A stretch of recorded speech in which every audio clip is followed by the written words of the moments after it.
दोस्तों, किसी ने क्या खूब कहा है, सवेरा होने से पहले एक काली और घनी रात आती है।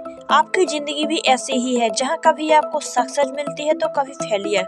आज हम इस वीडियो में बात करेंगे कि कैसे आप अपने फेलियर यानी असफलता और नाकामयाबी के चांसेस को कम कर सकते हैं। कैसे आप कम से कम समय में एक अच्छा रिजल्ट ला सकते हैं। अक्सर आपने लोगों को कहते हुए सुना होगा कि पहले खुद तो सीख लो, फिर दूसरों को सिखाना। खुद तो कुछ आता नहीं और चले हो मुझे सिखाने।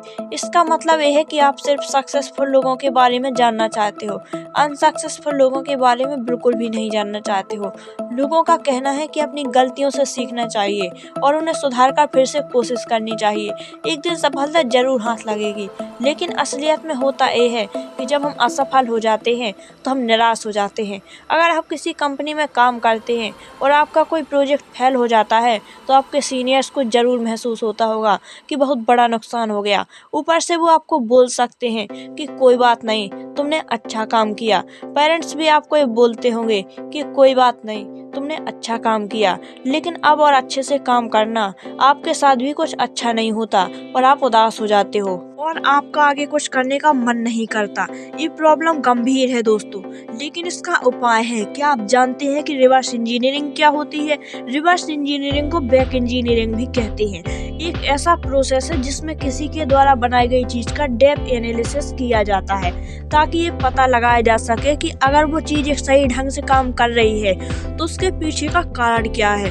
मैं रिवर्स इंजीनियरिंग के जरिए आपको ये बताऊंगी कि आपको सक्सेस कैसे मिले। मान लीजिए कि आप एक स्टूडेंट हो और कंपटीशन की तैयारी कर रहे हो, तो आपको सबसे पहला काम ये करना है कि आपको अपना एक स्टडी प्लान बनाना है, या यूँ कहिए कि आपको अपनी सक्सेस का एक प्लान बनाना है। और वो प्लान कैसा हो, इस बात पर डिपेंड करता है कि आप एग्जाम कौन सा देने वाले हो। लेकिन इसके लिए कुछ खास बातों पर ध्यान देना जरूरी है। आपको ये पता होना चाहिए कि आपको एग्जाम पास करने के लिए कितनी तैयारी करनी है और उसमें कितना समय आपको लगेगा। अब आप सक्सेसफुल एक्सपीरियंस की इंटरव्यू देखो और उन्होंने जैसे स्ट्रेटेजी बताई है उसको समझो, और जो स्ट्रेटेजी आपको सूट करे उसको अपनाओ। जैसे कि कितने घंटे पढ़ाई करनी चाहिए, कितनी देर सोना चाहिए, कितना खाना चाहिए, कब पढ़ना चाहिए और कहाँ से गाइडेंस लेनी चाहिए। अगर एग्जाम के एक दिन बचे हैं तो क्या पढ़ना चाहिए और क्या नहीं। और इससे इम्पोर्टेंट, आप उन चीज़ों को जानो जिनसे आप असफल हो सकते हो। जब आप किसी ऐसे इंसान के बारे में पढ़ते हो जिसने अपना लक्ष्य, अपना गोल हासिल किया है, तो ये जानो कि उसने एग्जाम पास करने का जो तरीका बताया है वो क्यों बताया है। अगर आप कुछ हटके करोगे तो कहीं आप फेल तो नहीं हो जाओगे। आप ये जानने की कोशिश करो। आप फेलियर की स्टोरी पढ़ो। जो स्टूडेंट एग्जाम पास नहीं कर पाते उनके बारे में जानने की कोशिश करो।